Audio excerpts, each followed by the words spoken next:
activity of Advisors Webinar Surviving the Pandemic Challenges in 2020 features a different panel that includes diversity, inclusion, and connectivity between various business cultures. I'm thrilled and excited to invite leaders from 4 project management organizations. Ladies and gentlemen, hello. My name is Amin Saidoun. I'm the Executive Director of IPMA, and it will be a great pleasure for me to be at the panel discussion of advisors talking about strategy on projects 2021 and beyond. Hello everyone, this is Dr. Mohammed Askar, the President of Kuwait Project Management Society. I am honored to have been invited by Advisors Company for the panel on December 30th. Hello everybody, I am Behija Torun from Istanbul Project Management Association in Turkey. I would like to welcome each one of you to the webinar organized by the Advisors Group. We will be discussing about the strategy for managing projects in 2021 and beyond. Hi, this is Mustafa Fuzul. I'll be attending Advisors webinar on strategy for managing projects in 2021 and beyond. As the organizer of the first Project Management Office Summit in Turkey, I'll be talking about future PMOs. So I'm looking forward to seeing you.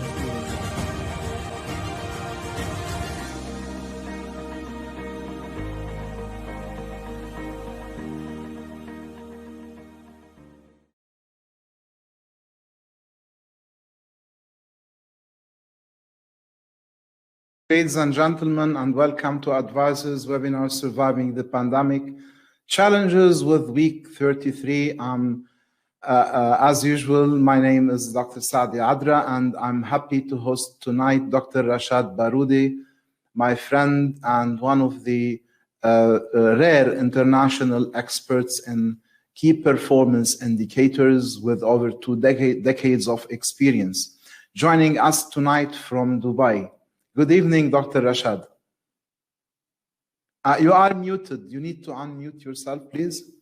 Good evening, Dr. Saadi. Good evening, everybody who's joined us today. We promise that we make it an exciting 1 hour for you. We're going to have a couple gifts at the end, so please stick with us. This is really worthwhile waiting for 2 gifts at the end. In addition, I would like really to thank Advisor to be able to promote or to this knowledge to connect the KPI performance management course to your good selves. There's a lot of work happened to be able to make this a live event. So I thank you, not only Dr. Saadi, but all the long and big team that you have supporting us. Thank you, my dear. So by this, let us directly start the presentation. I'm gonna leave the responsibility to introduce yourself in more detail to you, Dr. Rachad. We are happy that you are here with us tonight, so please take the lead. Thank you again. With you, Dr. Rachad Baroudi, I have been investing a little bit of work on the KPIs more than other things. I worked in strategy, performance management for a long time, starting in the States with the Small Business and Entrepreneur Institute. This is in the 90s, Canada for 8 years with Honda of Canada Manufacturing, really refining their strategy, especially related to the non-technical issues. And then I was lucky enough to move to UAE and worked with Ernst & Young as an executive director and established their practice in the Middle East for strategy and performance management. And I was able to help many public and private organizations to optimize and to improve their performance. Also, I specialize in working on national visions, KSA 2030, Oman 2040, Abu Dhabi 2030, Ajman 2021. So I was blessed to be able to put the KPIs from the top to the bottom, top as a national vision, all the way down to a small organization where they just need to make a little bit of money. So moving forward with this,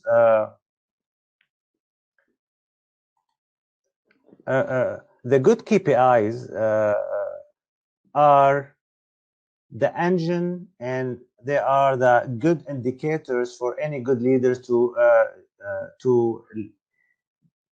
drive the organization in a very effective way. So what make a good KPI is a good KPI agreed and decided by managers, and here the consensus-based KPI are probably the most desired one. Create meaning on all levels, especially common KPIs. When we have a one KPI that we replicate at all levels, it's really a good thing, be it a nationalization program or be it a making our customer happy with a KPI like percentage of satisfied customers or employees in this case. Echo organization goals, so we translate all the goals to a more quantifiable numbers versus a very nice statements based on legitimate data. And this is a challenge, and have been a challenge for the many organizations that I help with, to really provide at the end of the day with a trusty, good data to report to. Highest trend over time. And the trend, what I mean, and my best KPIs are when they stay with us for many years to come, in the future and in the past. When you have these kind of KPIs, you will begin to understand the stories. You begin to understand the ups and downs, the mountains and the valley, and what's happened with COVID. And you can see it on the chart at the bottom somewhere. So this is probably one of the best thing that will make a KPI a good one. Story over time. Easy to understand. If I have a KPI long, a couple sentences, probably it's not gonna be very efficient and very good KPI because people will not understand it. So I try to, and as you can see in my library, it took me a lot of time to squeeze and to optimize and to shorten all the KPIs to the minimum possible, without have to add why we need the KPI and the reason why and the composition of. So a KPI like percentage of goods sold. That's it. It's a very simple. Provide context in the organization and lead to action. If any KPI is not really driving the organization forward, then a question mark if we really need to have the KPI. Next would be why people dislike KPIs. As a professional, I suffered enough, and I'm sure that all managers who have to assign KPIs to their employees, they already probably disliked doing this from all levels. So why is that? Because we have the KPI takes time and effort. Poor performance may be found, and people will try to avoid this one, especially in culture like in the Middle East, where things are desired to be always positive. Positiveness is part of the culture, so this is probably not going to work. We really have to go and find the problems. We need to highlight reds to be able to improve, continuous improvement. People, they don't know how to use KPI. In this case, probably taking a course, detailed course, and you are invited to reach out to me if you're interested to have a deeper knowledge in KPI 3 days. And this probably will be solving this third issue. Number 4, place accountability on individual. If you are a flyer and if you really want to prove yourself and you're capable, you have no problem with KPIs. But the opposite is true. If you have a manager that really he doesn't want the accountability or doesn't want to work as hard, eventually he will dislike the KPI. KPI management costs money and funds. I'm sure that we have a lot of consultants with us today, so you know how expensive sometimes to hire strategy and performance management. This is worldwide. Also, it does cost money when you want to put KPI at the operation level to count how many products you are live, how many products you build, and so forth. And this is probably will require automation, and it does cost money. The value of measurement is not understood. So people here, employees especially, they don't understand why we're interested in measuring everything what they do. KPI has typically been used as a means of punishment, and this is the old-fashioned managers where he wants to prove himself, right? So this is kind of getting back on people and getting back on employee, and he probably put tough KPIs with tough targets and try to kind of utilize it as a tool for punishment. And of course, this is not recommended. Related to the cycle, it's a very simple. The first one is the most important one. Select a KPI. If this one is done properly, then you will be okay in the next 4 steps. If it's not done well, you're monitoring the wrong thing. So a lot of waste efforts and probably not very productive management.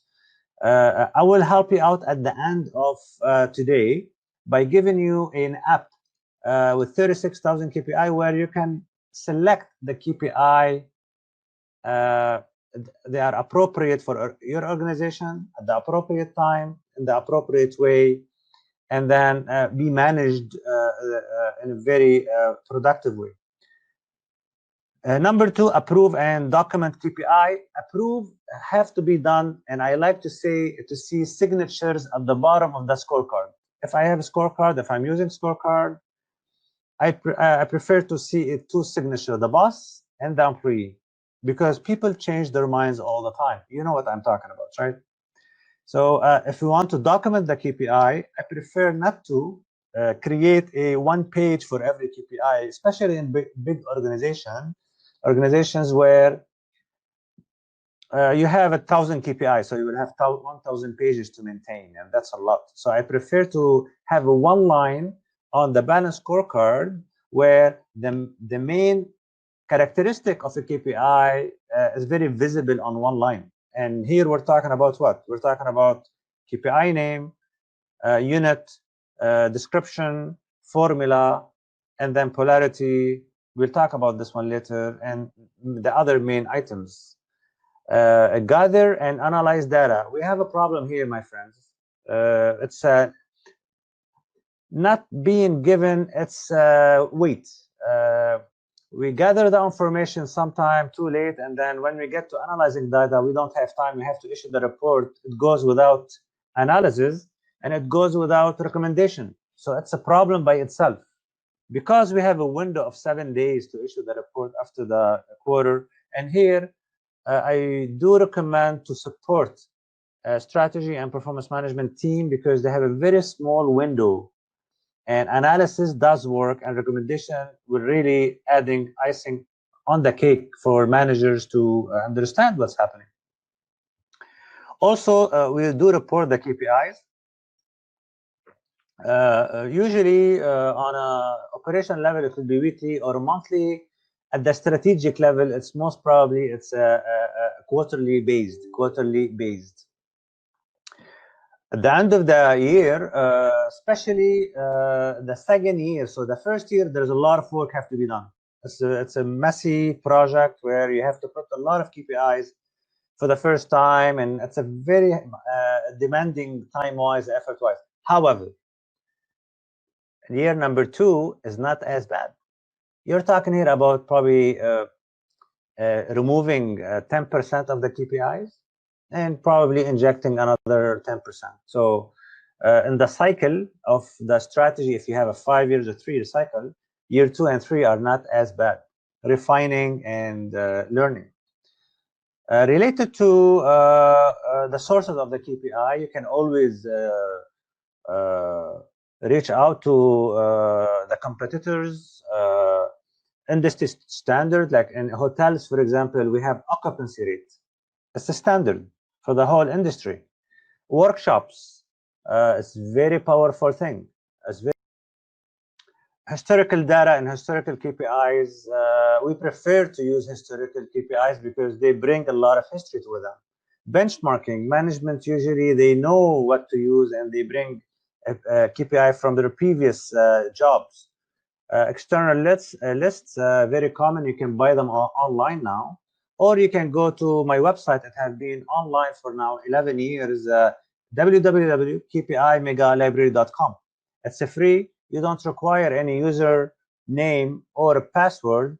You can just like hover over the menu to, let's say, for example, to a government, telecommunication, and then the function, and then the KPIs. So within 3-4 seconds, you can get the KPI that you need without have to bother with logging in or anything like that. So moving to page number 8. Page number 8. Process of setting KPIs. Process of setting KPIs. It's a very important slide. The Japanese, after working with them for a few years, they taught me that they love to put KPIs on the problems, issues, chronic issues, and also risks. So if you have something with a high risk, probably you put the KPI on top of it. Develop a view of for how you would like the result to look like. So you have a result at the end. Develop the process of how you want things to be achieved. Yeah. Also here, number 4 is very important. We put the KPI on the financial objective before we put all the KPI on the other perspectives, like employee, like process, like customer. Why financial is first? Assuming that I am a new, for example, a CEO in one company, I will come and say, I need to double the profit. Doubling the profit means it's going to make things very different within the organization, which means I'm going to probably inject more salespeople, more product, more markets, and more anything that need to be linked to the financial KPIs. So this is why it is very important to tackle, especially in the here in the private sector and not in the government sector. Related to effectiveness and efficiency, of course, we have many different types of KPIs. I will probably cover them at the end. But effectiveness, and when you go and build 10 buildings. Efficiency, and when you do the same exact thing, less time, less cost, less effort. So this is efficient. So first of all, we need to know how many products we're going to be producing. Effectiveness. And then we go and put the KPI, how much steel we need and how much effort we need to put to be able to produce all these products. Also, output KPIs before input KPIs. So output KPIs, if you have in mind a lot of production and a lot of service on your hand, most likely you do it first, and then you will discover how many people you need to serve all these clients, employees, call centers, and so forth. So at the bottom line, select best fit KPIs, share, improve, and document them to be able to keep things consistent in the organization. If they're not documented well, every month or a quarter, you might calculate the KPI in a different way. You don't want that. You need stability, sustainability with a very good documentation. So before we move on, if you allow me, Dr. Saadi, let's have a poll, if you don't mind, on one question. So I'm going to start the poll now. I'm going to publish it.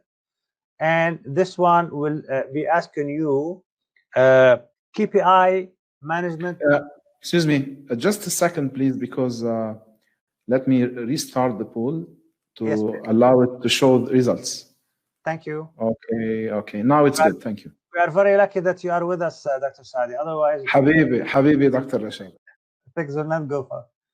Okay, very nice. So, in your opinion, KPI management effectiveness level at my organization is what? Is high, medium, and low. That's very interesting. Usually, it's between low and medium. but it seems like we have a very good results comparing to previous schools that I was involved in.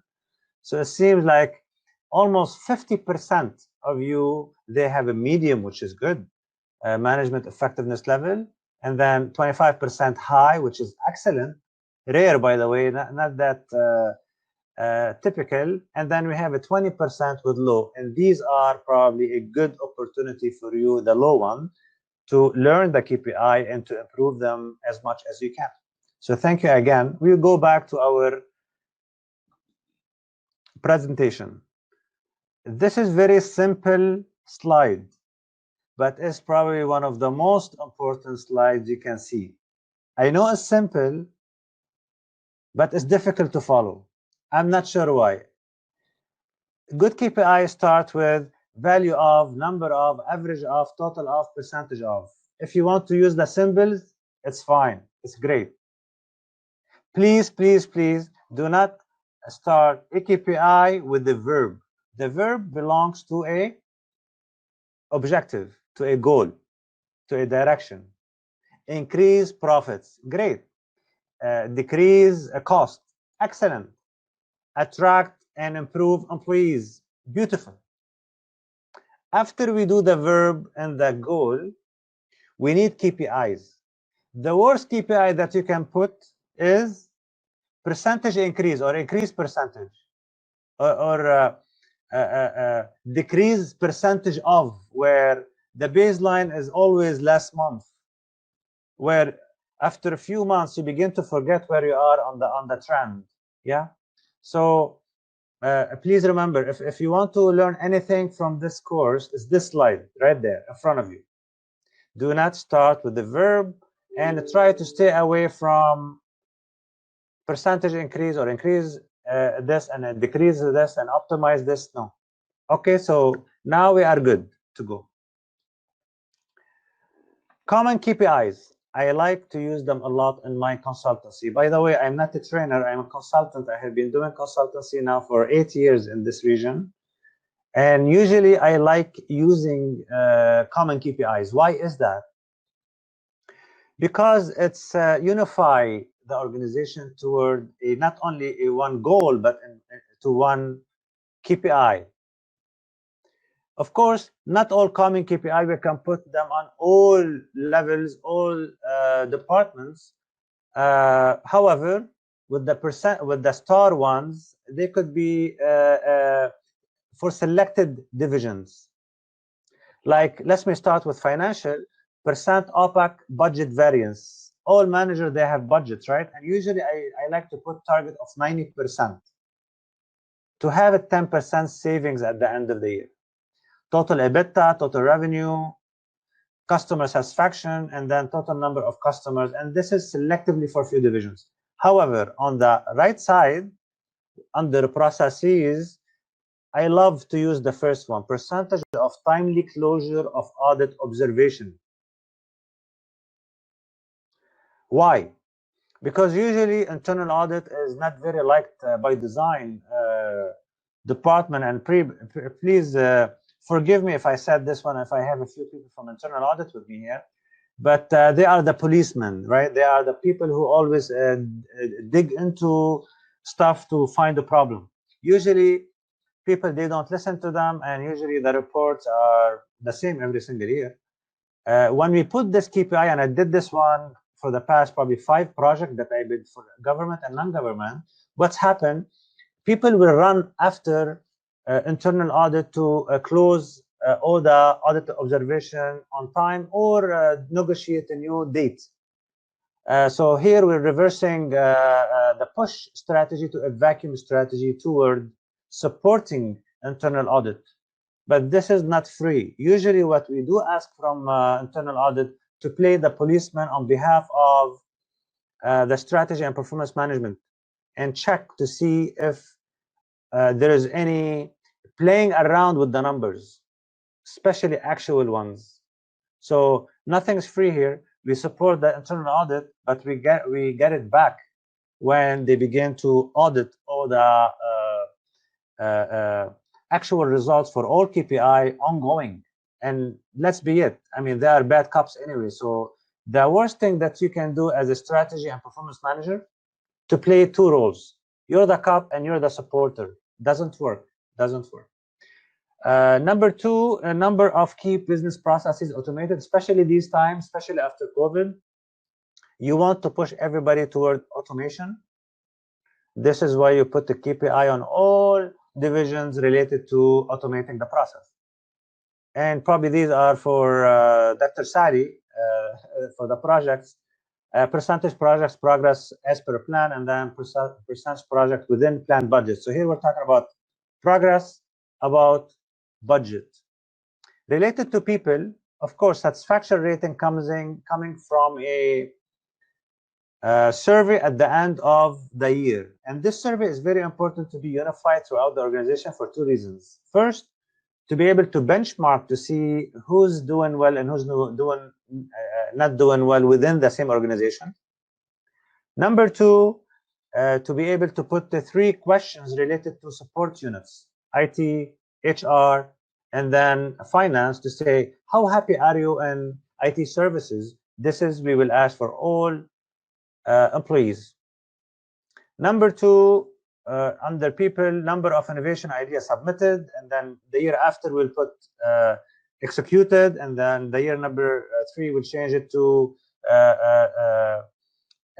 executed in the right way with savings, for example. Average training hour per FTE is very common. I don't like using this one. I like to use the one below that. Percentage of full-time equivalent, so this is people, got minimum training hours. Why is that? We need to make sure justice is there. We don't want a one person going for 3 months on training and then nobody else in the department got any one-day training. At the end of the day, the average will be as planned, but you have one person going for training, which is usually the boss friend. And then the last one is percent employee turnover.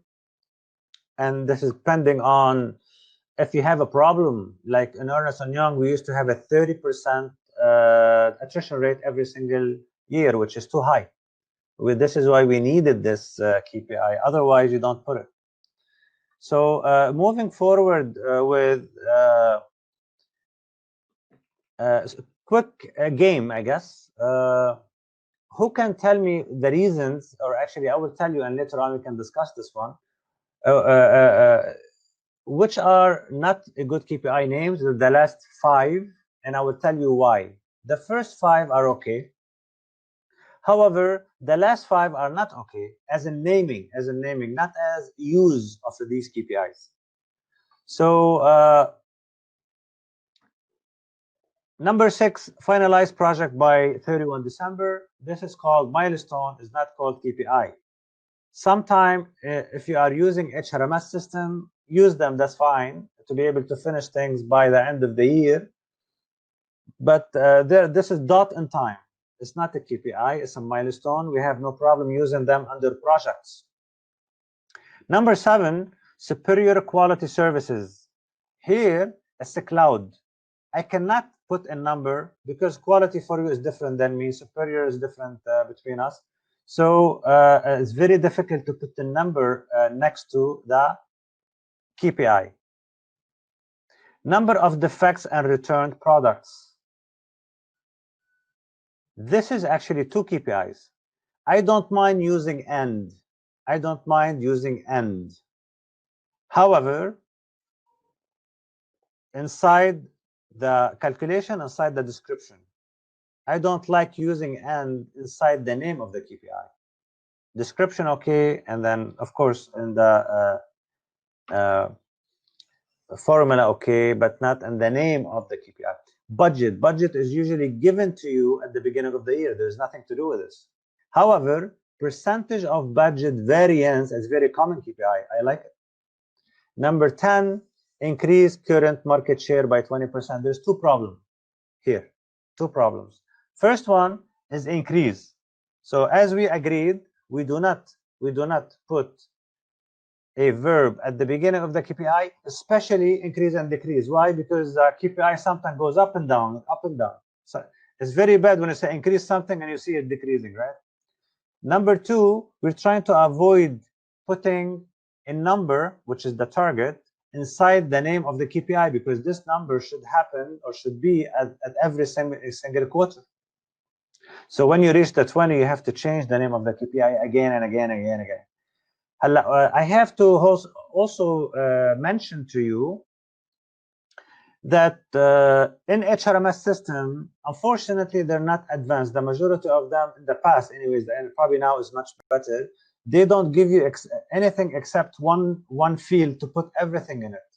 So you put the goal and the KPIs and the target, all of them in one sentence, which is not orthodox. This is not something that we do recommend, to jam everything in one field. However, HRMS are improving, and now we are finding columns, one for KPI name, one for target, one for description, and one for the goal, even for the starting with the goal of the organization and then moving to the personal goal to make sure that they are aligned.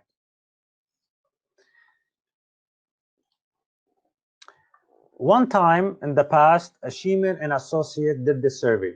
They went to many CEOs and they asked them two questions. First question was, how happy are you, and do you find the KPI in a specific area clear? Number one. Number two, are they updated frequently? So when they did the survey many years back, they discovered that financial performance it's clear. It's 92%. They're happy with it, and then 88% are saying they are updated ongoing. So no issue with financial performance. So as a KPI professional, you have no problem with financial people. They already have the KPI. They have the reporting already done. You go to operation, is not as bad, but when you go to customer satisfaction, this is when things become unclear and become not updated frequently. Here we're depending on surveys for the customer to understand if he's satisfied or not. I like it a lot when I go to an airport or to a mall, and then we have, after you go to the bathroom or after you go to the immigration, you have 3 phases. Now they're getting much better. You push the happy sign, and suddenly now the data is coming all the time to the central office. Number 4, community, and then employee performance. Can you see how low employee performance is? It's not as clear, and usually it's updated at the end of the year, unfortunately. So here, employee performance is depending on how the HR is doing a good job with training all the managers to making sure that they do this review all the time. Usually we beg them to do once a year. We need every 6 months at least. Innovation also is not easy. How can you track innovation?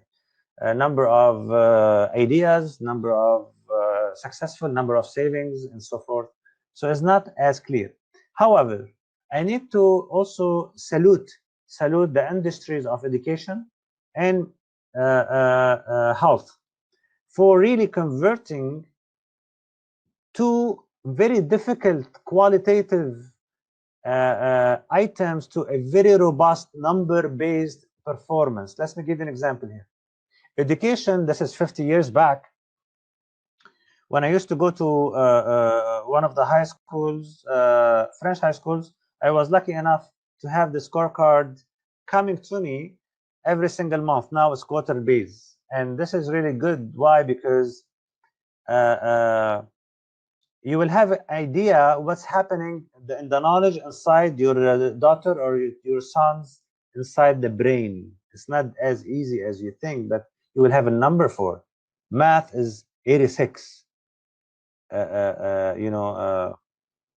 Arabic is 50%.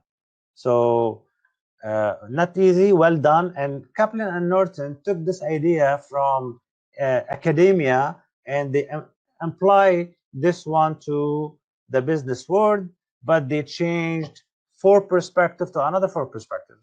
They changed languages, science, physical topics, and then spiritual topics. They changed those 4 perspectives to money, financial, customer, process, and then employee. And it did work. Now 90% of all the big organizations are using these kind of methodologies, Banner Scorecard, OQRs, and many other ones. Also healthcare, when you go to a hospital, also they did a good job. They converted the feeling and all the mechanism of your body to numbers, temperature, weight, pressure. When you go to the lab, blood lab, you will have a whole list of numbers with the threshold, minimum, maximum. It's a beautiful thing. Now it's very precise. We did not have this one 50 years back in this precision, which is great. So I hope that your industry is also now moving to the language of numbers. I hope that your company is moving to the language of numbers. This is good indication of success, of performance, precision, and eventually performance, maturity, and improvement. We talk a lot about smart, this, smart, that. Please keep in mind that objective plus KPI plus target, they have to be smart. Not only objective smart or smart KPI or smart target or smart objective. All of them together, they should be smart. So we have to have a specific objective, can be measured by a good KPI, where you can action, the objective throughout your employees and make them perform. How? By putting a target. The R is really going to the target. Results oriented. You put the target, and this target is a time bound for a certain period. Quarter 1, quarter 2, and so forth.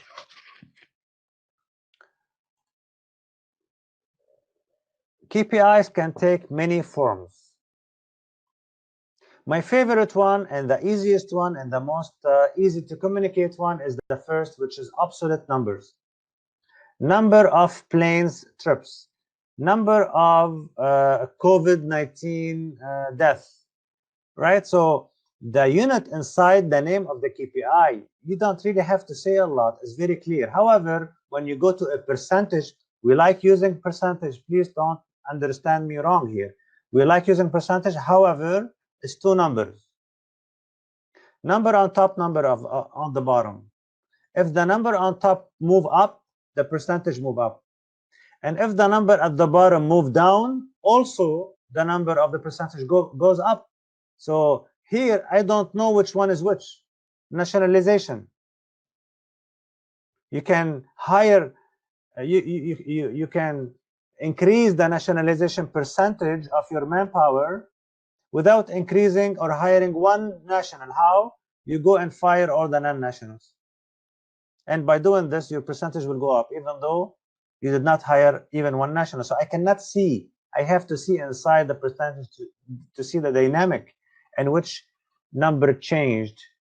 Indices, I'm not in favor of inside the organization too much. I don't mind at all using indices internationally, like Global Competitive Index, which is a very nice one to have. At the industry level, okay. At the government level, okay.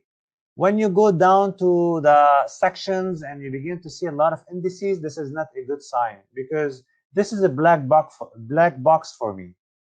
It's a many metrics or KPIs with weightage, where the only one who understands the mechanism is the owner.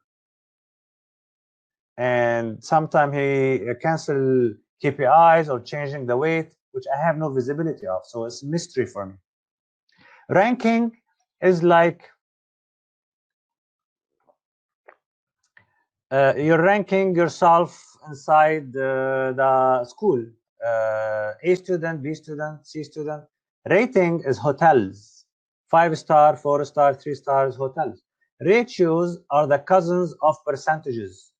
However, instead of the numbers are on top of each other, they are next to each other. So ratio of teacher versus students, 1 to 40 is too much, 1 to 20 students is okay. So ratios, we don't mind using. They are the cousins of percentages, but they're not very commonly used. I will take this opportunity now and ask you another pool. If you allow me this time, maybe it will work, Dr. Saadi. May I? Or you will do it on your side? Thank you. My organization investment spending level on KPI management and training is, so are you seeing a lot of attention now within your own organization about, let's talk numbers, enough is enough. We don't trust sometimes, you know, the judgment based on no numbers from the manager in the appraisal system for the employee at the end of the year. So the direction is really, let's invest more on numbers and you know, bringing up KPIs management. And I will take this opportunity to mention to you, you are welcome to take my course. I have a course. You're welcome to visit my website, kpimegalibrary.com, and there you can click and register for a course to improve the KPIs on your side. I can always also deliver a internal KPI management course, 2 days, 3 days, on Zoom wise or on site. So medium is 45%, high is 7. It's very sad to see this number is very low, 7%. And sorry, the high is 7%, and the low is a typical 50%, where things are left with the manager to educate his own people on using the KPIs, or trying to see if internally we can improve the KPI without really investing so much. So going back to the types of KPI. I know that you might be surprised, but we have so many of them. We have so many of them. Lagging and leading. Lagging is at the end of the year. This is net profit, where you cannot do much anymore. Leading is by increasing, for example, trips to the client to make sure that he will stay with you overnight and he will renew his policy at the end of the year. So leading is something that you track throughout the year. No surprises there. You begin to sense where you're traveling and how fast you are and how good you are on the way. Lagging is too late at the end. Strategic versus operational. Strategic is like percentage of market share. Operational is number of product produced. Effectiveness, efficiency, we touched on it before. Effectiveness is when you go and do things. We build hospitals, we build beds in hospitals, but the efficiency, especially here in the region, they begin to put more focus on the efficiency later. Japanese, German, Koreans, the most KPIs they have is really efficiency based, much more man days we put to produce whatever we need to do. Number 4 now, line of qualitative versus quantitative. Quantitative is very clear because it's number based and it's easy to put. However, qualitative is not as easy. You begin to depend on surveys and revert the level of satisfaction, level of pain. I will give you an example here. If you go to a hospital and you said, I have pain in my body, the nurse will tell you from 1 to 10, where 1 is no pain, 10 is you cannot sleep at night. What is your level of pain? Probably you're gonna say 2, because just a little bit and I can handle this one, no problem. So now she begin to understand. Short-term versus long-term. Short-term is when things need to be done this month. Meanwhile, long-term is how many markets we're gonna move into, so number of markets. Financial versus non-financial. Financial is very clear because you have the dollar sign inside the name of the KPI or inside the formula. For the non-financial, you have now the balance aspect, and you have the KPI related to process, employees as well as customers. These are all non-financial KPIs. Very good. Project-based versus business. Business, usually the KPIs stay the same over time. Meanwhile, if you have a project, the KPI die with the project. They finish with the project. Output on outcome, and this is mainly used in the logic module and used by the government, where output is a number or percentage of diabetes inside the population, a percentage of cancer inside the population. Outcome is average age of the population, and for example, 81 years old average in Japan, and unfortunately 60 and 50s in Africa. So this will lead to this. So this is based on one article I published, and I begin to put all these type of KPIs based on maturity. So the one on the left side are the less mature. The majority of the KPIs are lagging, strategic, effectiveness, qualitative,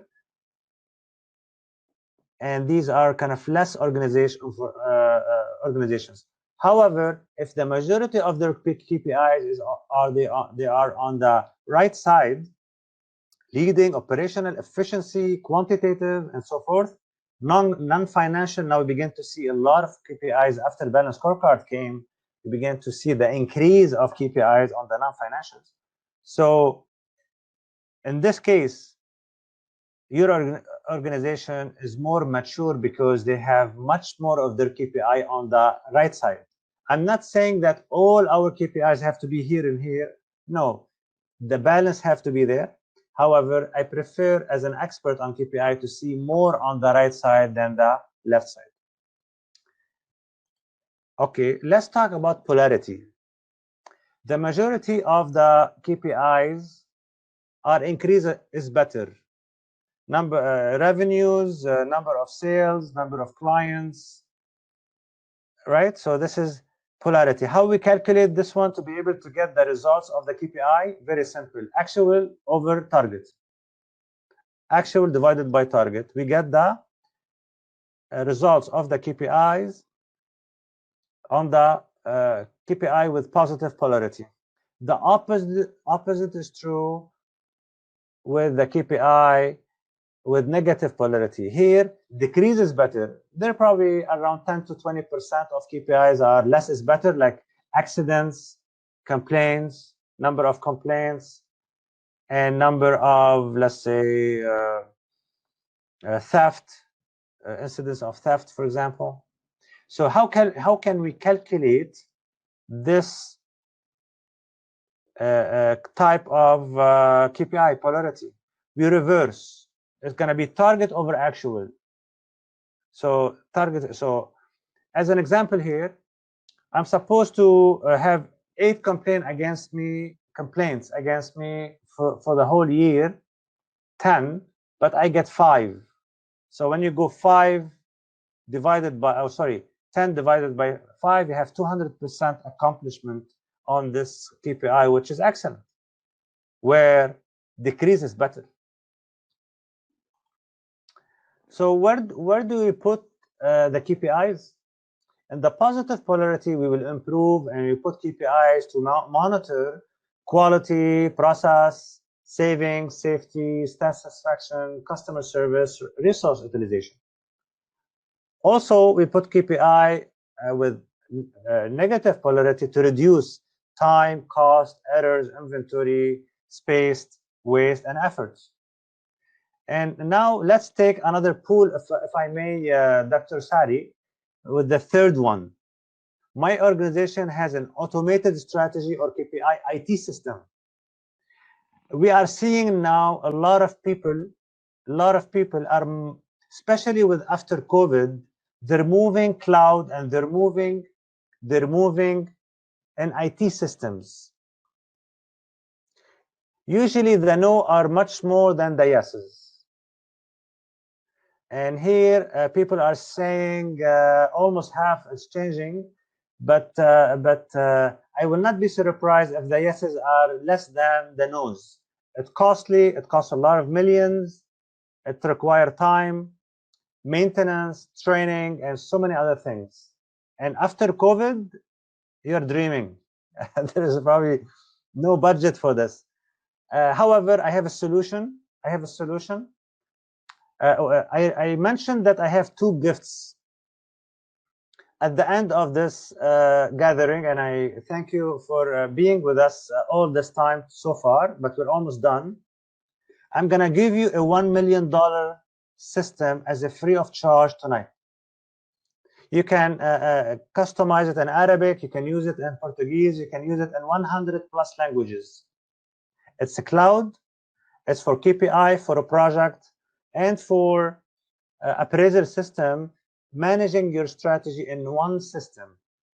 It's developed in UK for the past 3 years, and alhamdulillah, it's now part of the UK government recommended system for the all entity in UK. Also, it's on Google Suite. It's part of Google Suite. It's a $1 million worth. It's going to be for you for a free. You go on site, you sign up, you begin to build your strategy, you add the data, you begin to add your tree, you begin to add the users, you begin to add the KPIs and the project, and you're done in 1 week. How much is going to cost you? Zero, nada, free, 100% if you're up to 10 departments. If it's more than that, it's also peanuts. It's $99, unlimited for the whole year, unlimited department. It's nothing. So this is going to be your free if you have 10 and less departments, and I'm going to show you more information at the end. So let's, so yes, it's 40%, no 50%, and looking for one. I'm hoping that the 10% will join kipi.cloud, www.kipi.cloud. Let's go to the threshold. In some organization that I supported, they have different colors and different threshold for every KPI.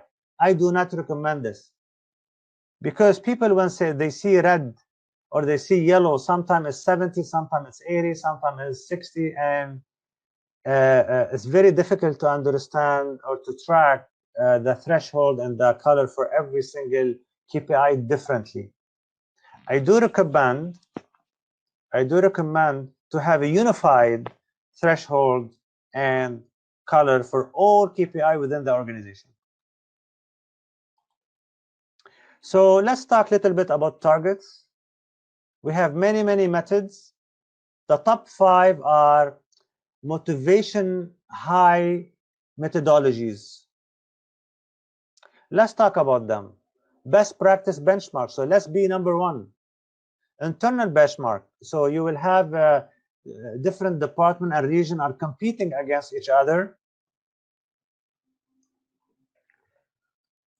The third one, customer expectation, is 90%. This is, by the way, is very high, 90% customer satisfaction. Productivity also very high. So here you divide the budget of the call center by how many, you have a 10,000 inbound calls. For every 1 person agent inside the call center, he have to answer 10,000 calls per year. And now the $6 when you divide the budget of this call center on the number of calls, you will get $6 per call. Now we are going to the not as high motivation, actually a slow motivation methodology to setting the targets, like last year plus 5%. Improvement target, reduce cost by same percentage as sale price cut.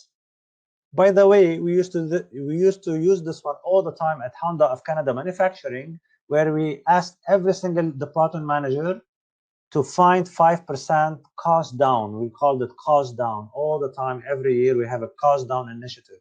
5%, you have to find the fat within your own organization and cut every single year. Why is that 5%?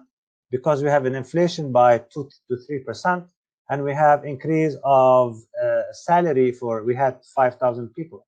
So 2-3%, and this is how we come up with the 5 without really raising the price of the car, Civic in this case.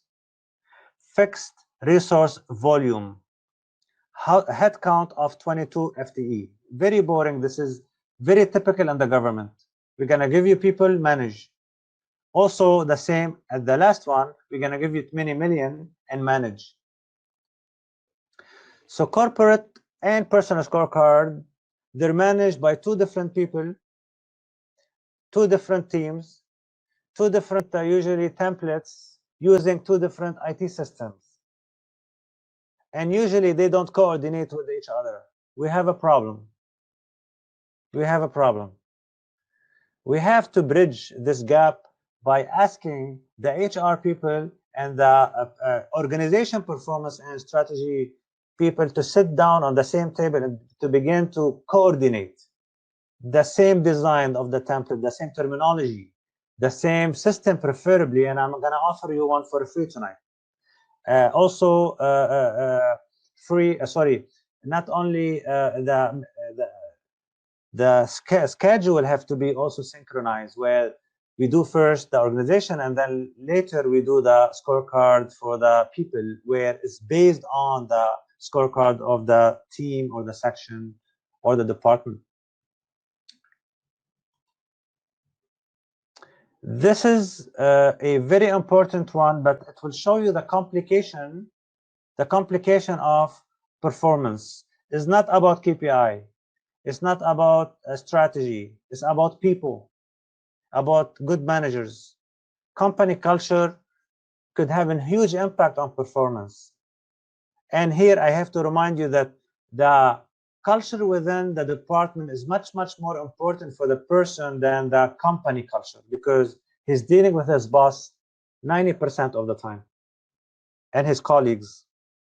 Organization politics are good. And we used to do this one all the time in our life, and we're still doing it. Scratch my back, scratch your back as a managers, and we have to coexist somehow in a very positive way. This is a great politics.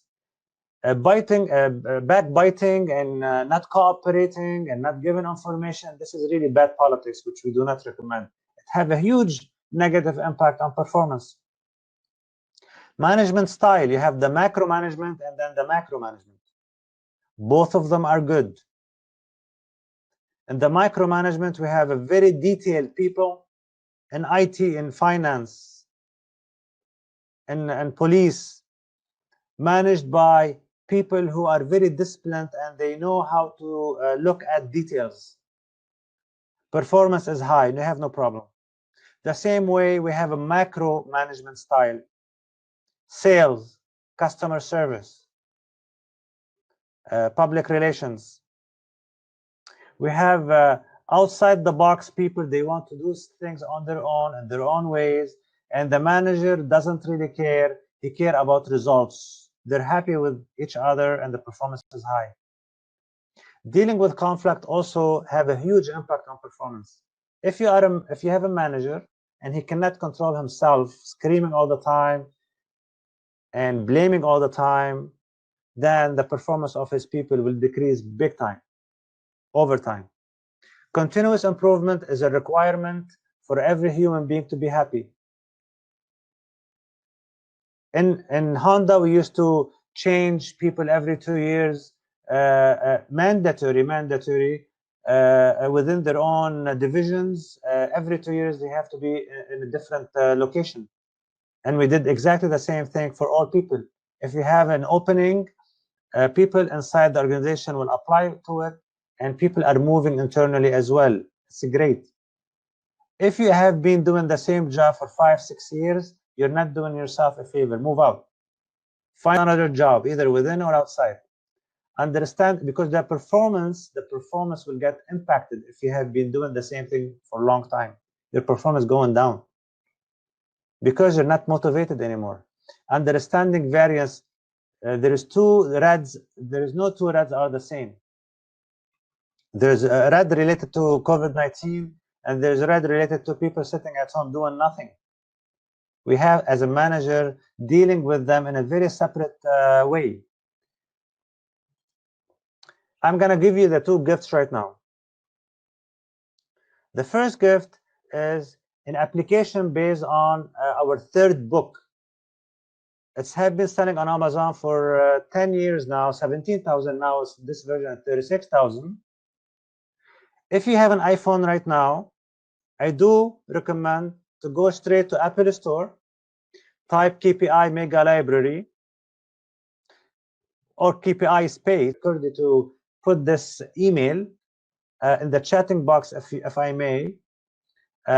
Please, if you have an Android, send me an email, info@KPI Mega. Thank you very much, Mustafa. If you can add this one for people, info@KPI Mega. This is the big $1 million gift that I'm gonna give you now. The website I'm gonna also put here, kp.cloud.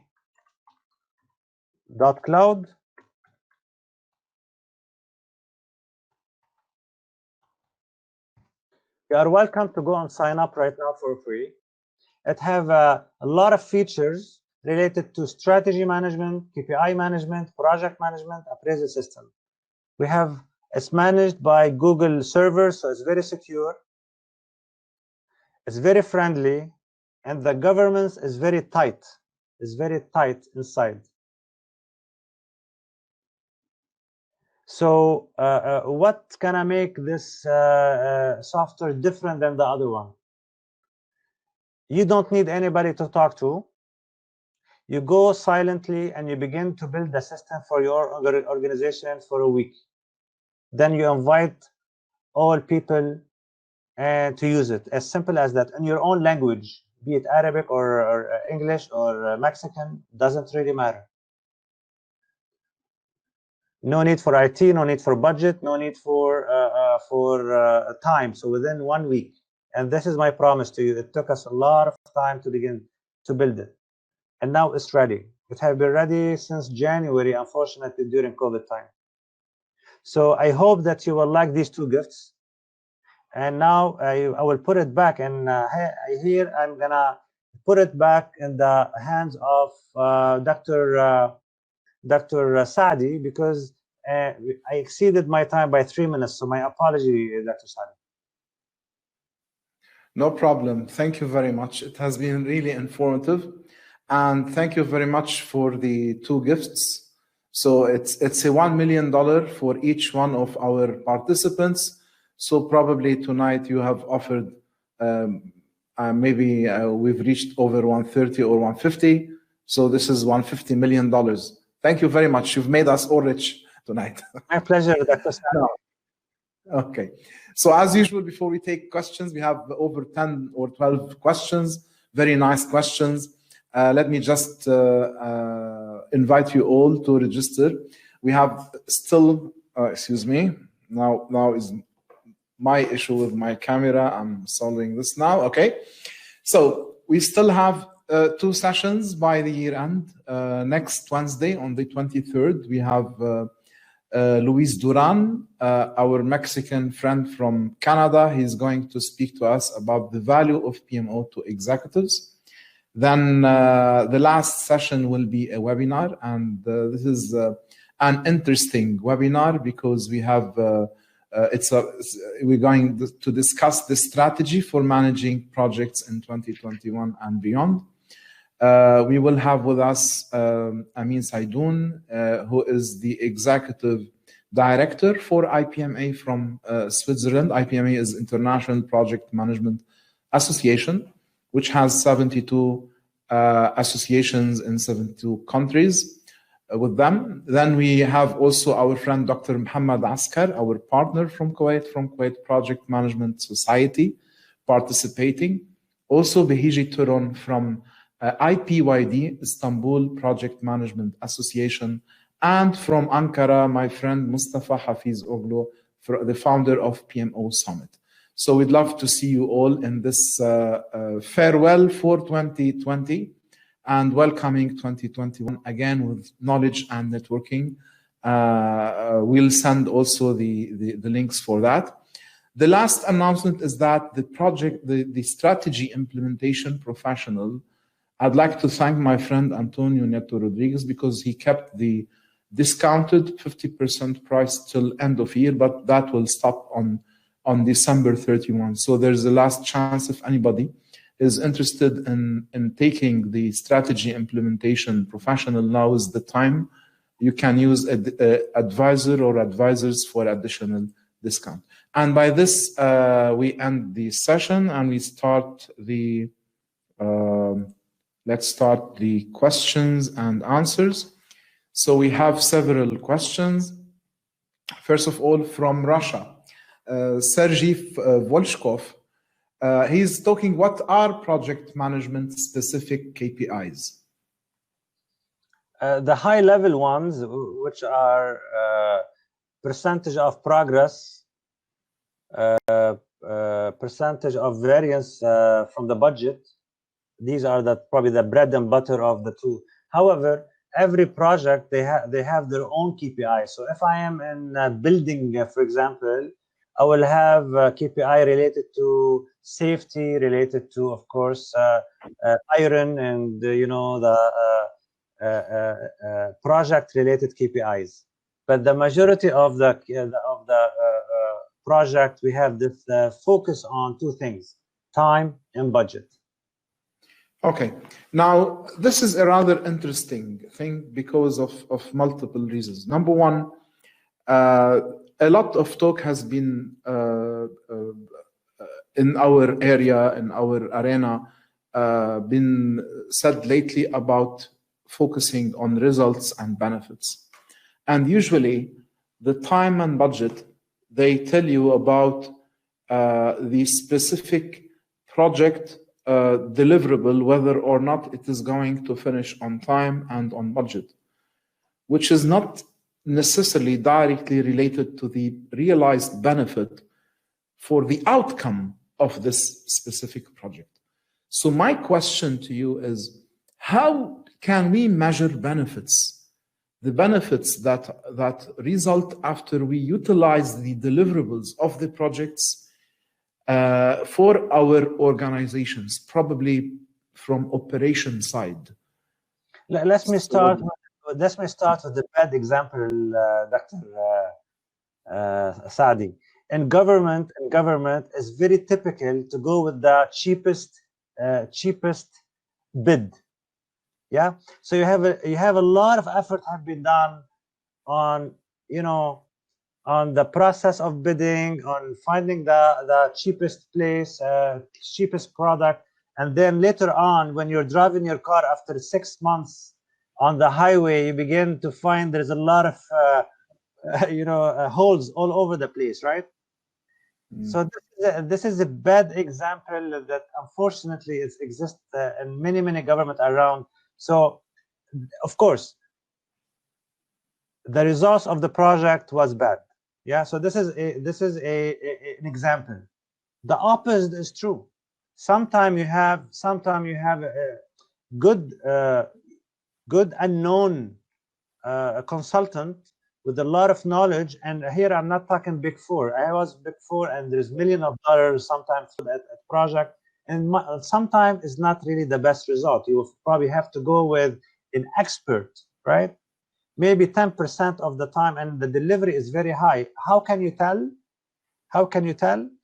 When this expert leave the organization, if everything's continue with no problem, then the result is good. Here I'm talking knowledge, I'm talking soft side. And if, for example, that huge team of the consultant leave and then nothing happened and execution now is question mark, know that the results are really not good. As I'm giving you the answer and examples, yeah? Dr. Yeah, meaning that somebody actually focused on sustainability, not linking the benefits to his specific existence. Whereas the other side, they focused on empowering the local people and building true capacity that will remain after they leave, which is an interesting perspective. There is also another perspective in projects which is big differences in KPI whether you are an owner or you are a contractor.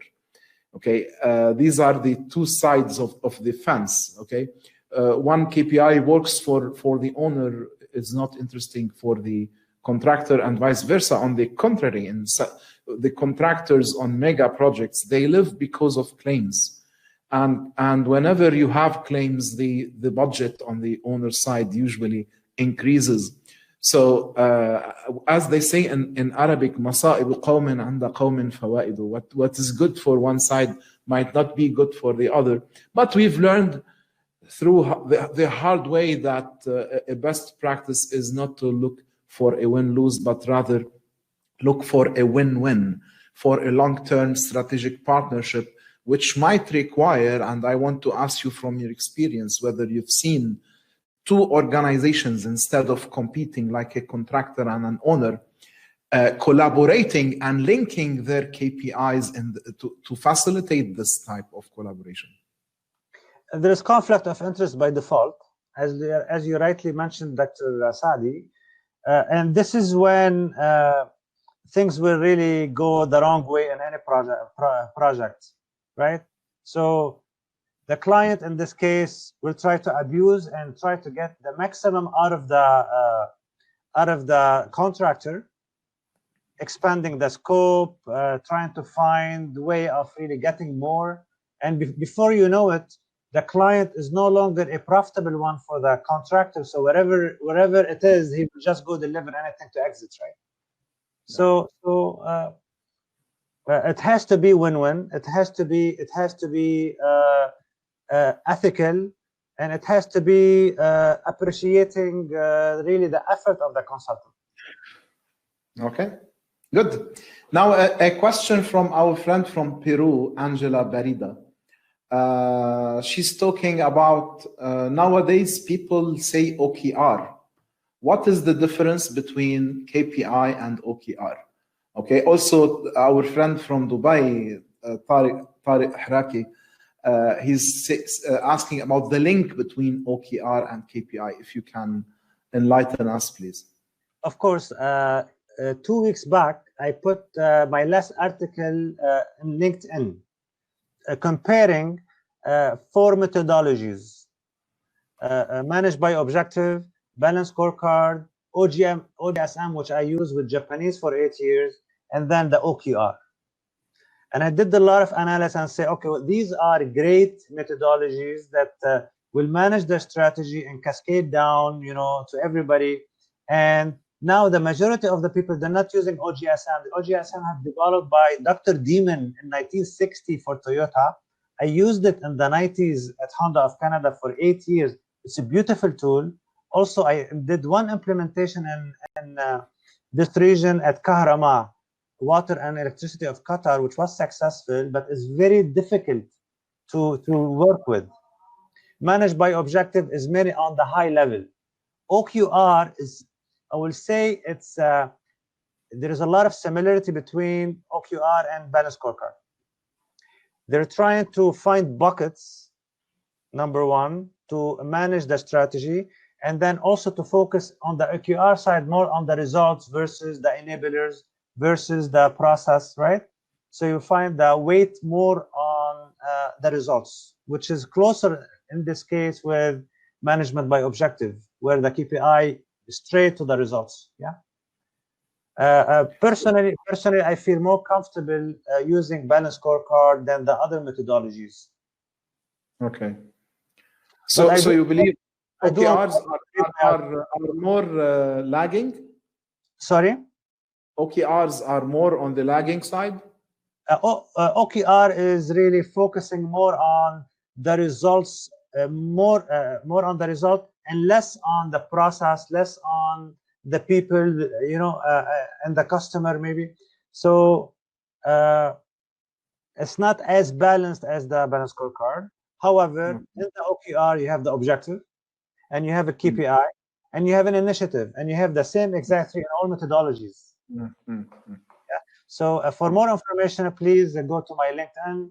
I will be happy to continue our discussion with the private connection in LinkedIn, but please read my latest article November on this. Okay. Now, Muhammad Salahuddin from Egypt, he's asking, do you like using KRIs for the output KPIs? What is KRI? They stand for key risk indicators or key results indicator, call it metric, right? And when I go to different organizations, they're using them, like in the States, they use a lot of the word metric terminology-wise. In Europe, it's indicators. You come here to the region and we're internationally after balanced scorecard KPIs. So you can divide and slice and dice the KPI to different categories, one for risk, one for results, one for something else. But at the end of the day, it's just like something that tells you what's happening. Yes, I believe simple is better because KPI is a very important component of communication within organizations. If you find a KPI which is lesser than what you need, you're gonna communicate this KPI in order to drive performance to your employees or whichever stakeholders. So I believe if the KPI is too complex to comprehend and understand, it will not work. One thing from my friend Antonio, he focused that one of the success factors in organizations, especially when driving strategy implementation, is not to throw on tens or hundreds of KPIs, but rather focus on the most important 3 to 5 KPIs and repeat working or repeating the message again and again and again, so that everybody can work on these specific objectives, and then we monitor the respective KPIs so that we can get results in a focused manner, then approach others later on after we do our success. What do you think about focusing ourselves on a small number of very critical KPIs? The average is between 8 and 10 for every managers. One of the mistakes that I see all the time when they start doing the KPI, they go with 20 and 30. So no, like you rightly said, Dr. Saadi, start with 5 and then go up with 10. After when Obama has 8, Bill Gates has probably 10. So less is better in this case. However, the maturity usually have an influence on the number of KPIs, maturity-wise. Also, the size of the corporation. Also, what kind of business are you in? If you are in legal department, you have a less KPI. If you are in operation, you have much more KPI. Operation usually they do have much more. So depending on all these factors, you might have, but on average, 2 to 3 KPI per objective. Okay. Good. Now, from our friend Hinda Waidet, what about the quality KPI? How do we start? It's not an easy thing. Quality have to be converted to a number at the end of the day, using surveys or using kind of like I gave you this a nurse example, 1 to 10, and if I can find a good quantitative one, I will try to stay away from qualitative one. You know what I mean? So the priority is for the quantitative number of X. People will understand it. The unit inside, and the survey used to be much more costlier, but now with the Google form, you have also free, and you have the monkey survey. Now the cost is going down big time on the surveys. So this is a good gift to the qualitative KPIs. Yeah. Usually we use qualitative whenever measurement is hard, for maybe social things that are cannot be quantified easily. Maybe when you look for perspective of people, we might go for qualitative. They are not as accurate, but maybe when we get using the Delphi technique, for example, and we ask multiple good resources, experts in the domain or in their own environment or business. And if you look for corroboration from more than one reliable source, 3 or 4 or 5 anonymously said the same thing. So this enhances the quality of the metric we are trying to collect. This is one way we usually use when we conduct assessments, and quantitative does not work when you look for perspectives on things that are not very concrete. What you just said, Mr. Saadi, is the best case scenario. I respect that. We did that, and it's great. Can I give you the other side and the ugly side of what you just said? Yeah, give me. One time, one manager asked me to do a survey. So I said, okay, how do you like the result to look like? So he thought I was kidding. And I said, no, this is really, I can ask the right questions for the right people at the right time in the right region, in the capital, for example, where things are really good. Or I can ask the wrong questions in the wrong time, right? So, for example, in this case, after you have a cut for employee salary, you go and do a satisfaction survey for the employees, right? Time. And then the wrong location. You go to a very remote city on the border where electricity is not stable, right? And you are gonna get bad results. So context is key. Yeah, yes. I think proper assessment cannot be concluded without understanding the dimension of the context. So this leads me to another question, which from Ahmed Jamaluddin. I think KPI is very important in life and work, but how do you suggest for convincing people who see KPI as a way of automation and treating people as machines and do not like following a systematic way in work in order to measure performance and productivity? I think he has a leadership problem. Okay, it seems like he is more on, his question is more toward the appraisal of the employees more than the organization performance on how many clients we have in this region, for example. If this is true, and here we're talking about employee KPIs, remember the slide that I mentioned to you with like many bubbles where culture and dealing with conflict and the quality of the manager and his style of management. Yes, the KPI is 1% or maybe 5% important versus the other 6 that I mentioned. The leadership, like you rightly said, the relationship between the employees and the boss, because motivating people is an art. If you put the KPI on it, he's not gonna literally just go in and perform right away. It has to come with so many other things, right? So it's complicated at the employee level, unfortunately, especially when you have the hidden agenda are kicking in left and right in the mind of the manager. So Hani Maulawi, our friend from Tripoli in Lebanon, he's asking, please clarify why we should avoid percent increase or percent decrease KPI. What is wrong, for an example, a KPI to increase their student number by, say, 20%?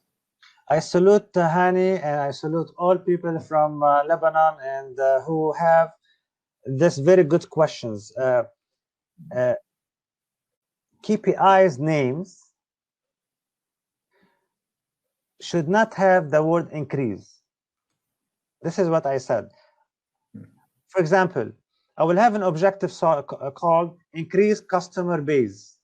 Right? And next to it, I will pay number of customers.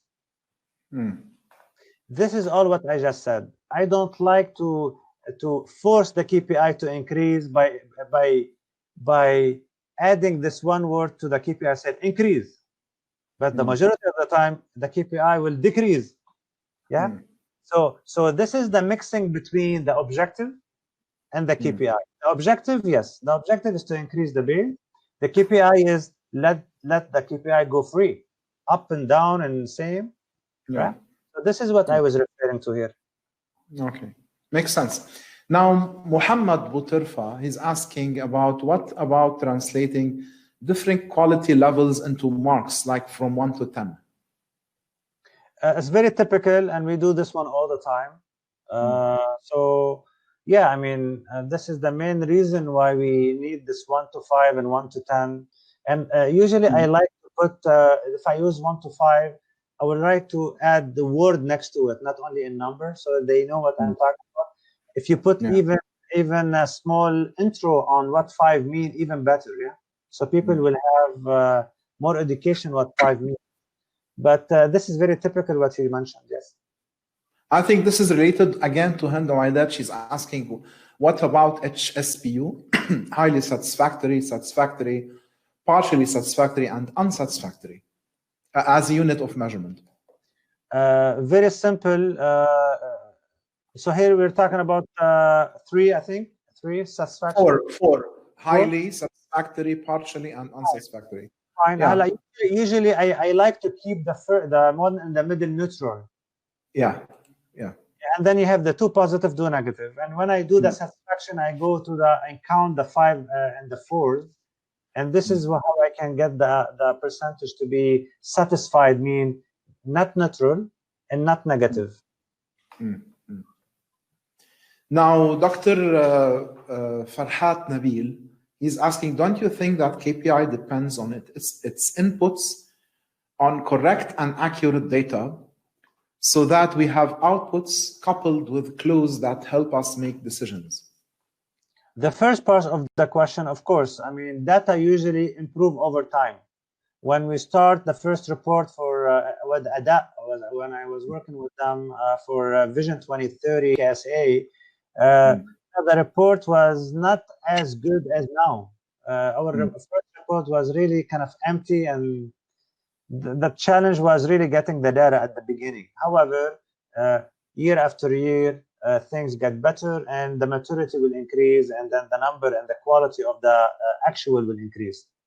Regarding the second option, the second part, if you can remember, I have a short memory. What was it, Dr. Saadi? The second part was about having outputs coupled with clues that help us make decisions. Okay, at the end of the day, we do the whole project to support decision making. The whole thing, right? The whole thing about supporting decision making. So, good reports, timely reports with a lot of analysis and recommendations, which we usually have not seeing as good. When we see this report on continuous, just like the finance. Remember when I said finance is very strong on this? Yeah. When operation becomes like finance, and when hopefully HR and employee will becomes like finance, robust, on time, have to close all the numbers by the end of the year and so forth, then we are in good shape. We are really supporting the decision making in the best way we can. Now our friend Hajar she's saying, keeps measure and assess the results, but sometimes the effectiveness of the results hide the non-efficiency of the process. You have to have a balance. Remember what we talked about early on. If I have a 1 effectiveness, I prefer to have 2 efficiency KPI on the same objective. Let people know what needs to be done with the effectiveness, and measure efficiency like time and effort and resources and the other 2 KPIs. And this is advanced. This is the advanced company, they do this one. Not very advanced company, they do 3 effectiveness and more efficiency. This is why it's important to measure the process, not only the result, because the results can spike up due to situational reasons. If you track back, they do not mean you will have a sustainable result. But when you have the process efficient and the results are good, this gives you a clue that you should expect sustainable results in the future as well. Exactly. I cannot say said it better than you, Dr. Saadi. Thank you. Thank you. Okay. Now, from our friend from Algeria, Al-Arbi, he wanted us to speak more on efficiency, and we just spoke about efficiency, by the way. Also, again, Tariq Al-Haraki, he's asking about the link and map OKRs with KPIs. Yeah, and the OKRs, the O stands for objective, right? Mm-hmm. And then you have the results, you know, starting with the objective, right? And the bridge here is really the measurement. For key, objective for key results.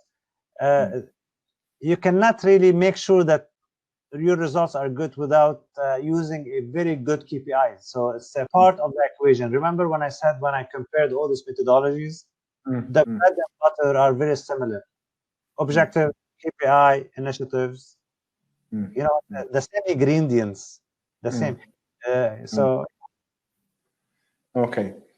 I'm gonna end with one or two questions now. We exceeded our time, but this is usual within our webinars, because my metric is not the time, it's the value. Hind Awaidat is asking again, what's the best automated system for KPI? And I have to be biased and speak about KPI. Yeah.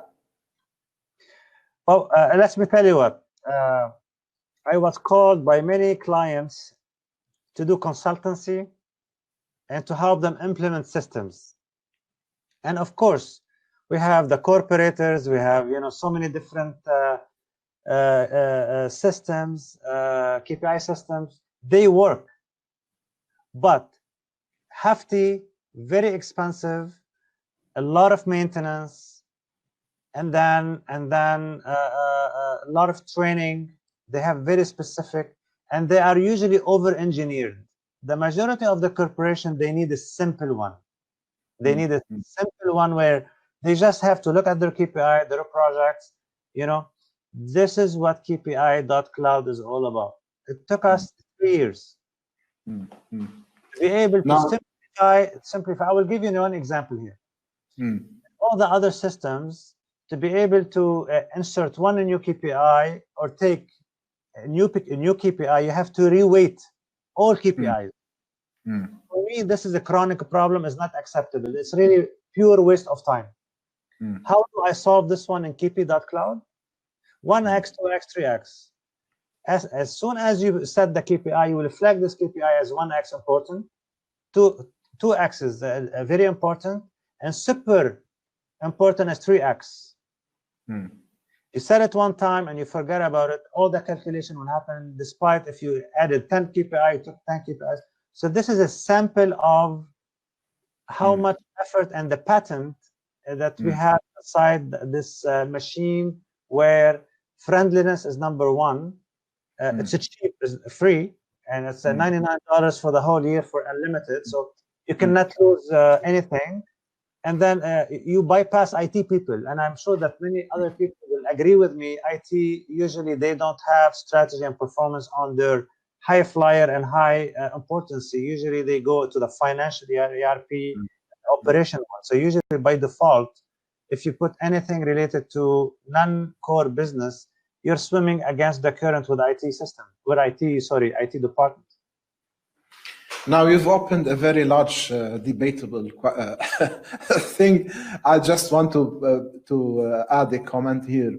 With respect to our world in project management, you know, there are lots of project management information systems that we utilize, and normally they're not cheap and they are complex to implement. But the reason for this is not because of KPIs. It is because of the complexity of collecting the data. This is the hard part. What makes me mad is when I see, for example, a minister office, and he has a very fancy and nice dashboard, and somebody in the room behind him, he's just keying in data.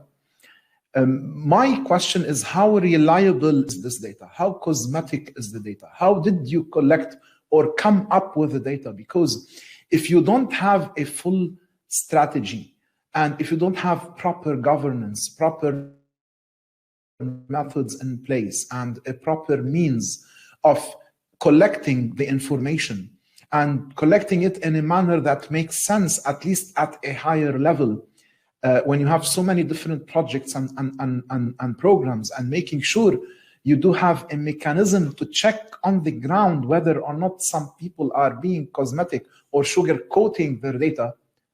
Garbage in is garbage out. They just tell the minister what the minister likes to hear.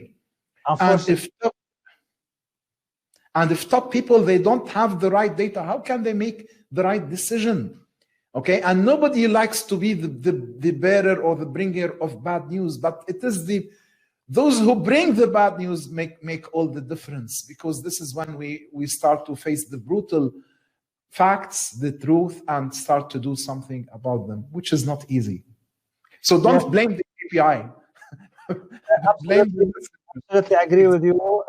And also, I have to remind you, Dr. Saadi, that according to Kaplan and Norton, between 70 to 90% of the strategy fails. Yeah. So the statistic is against us to begin with. Exactly what you rightly said, Dr. Saadi. However, I saw it in a very successful companies like Honda and many other companies, very efficient, very robust, quality from beginning to end, and governance at its top. So going back to your point, if we don't have very strong governance side of this project, forget it. Yeah, and governance, I mean a guide, a book, solidly, very well written with the unified terminology, unified colors, unified way of calculating, unified templates, and hopefully unified system like KP.cloud. Exactly, and in addition, of course, to the culture of actually delivery and passion for delivery and involving the people, empowering the people, collaboration, all the things we've been talking about, they all work together so that our KPI can get better at the end. So the KPI, it is not something which is which you can achieve starting with the KPI.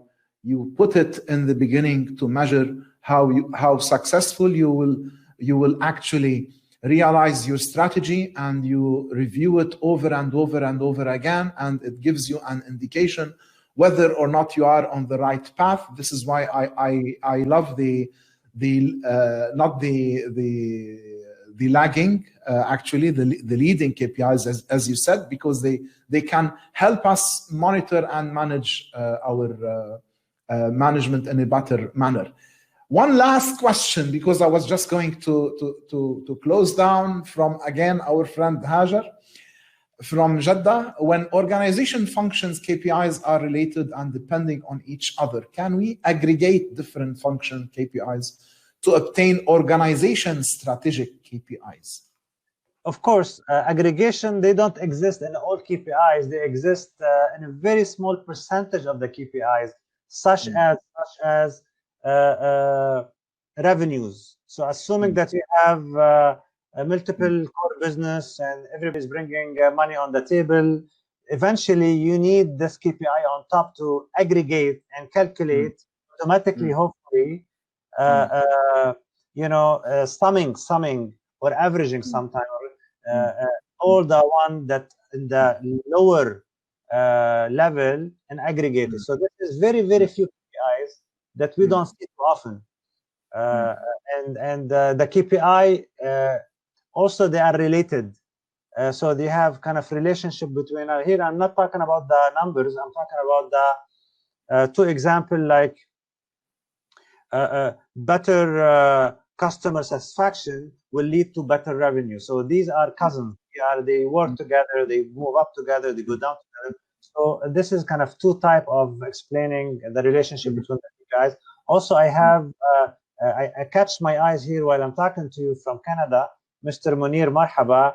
He put something very interesting. He's a healthcare profession and consultant. When KPI turned to poison. So he's recommending this article for everybody. So thank you very much, Mr. Munir. So it can burn you. Yeah. Okay, well, it's a very interesting topic. I had the pleasure of having you. Thank you, Dr. Rachad, for being with us tonight and for staying late with us as well, because I know there is a time difference, okay, between Beirut and Dubai now. I would like to thank everybody for being with us tonight, and we still have 2 events until year end, so stay safe and see you soon. Thank you for everybody, and thanks again, Dr. Saadi, for this opportunity. Good. Thank you, Habibi. Good night. Bye-bye.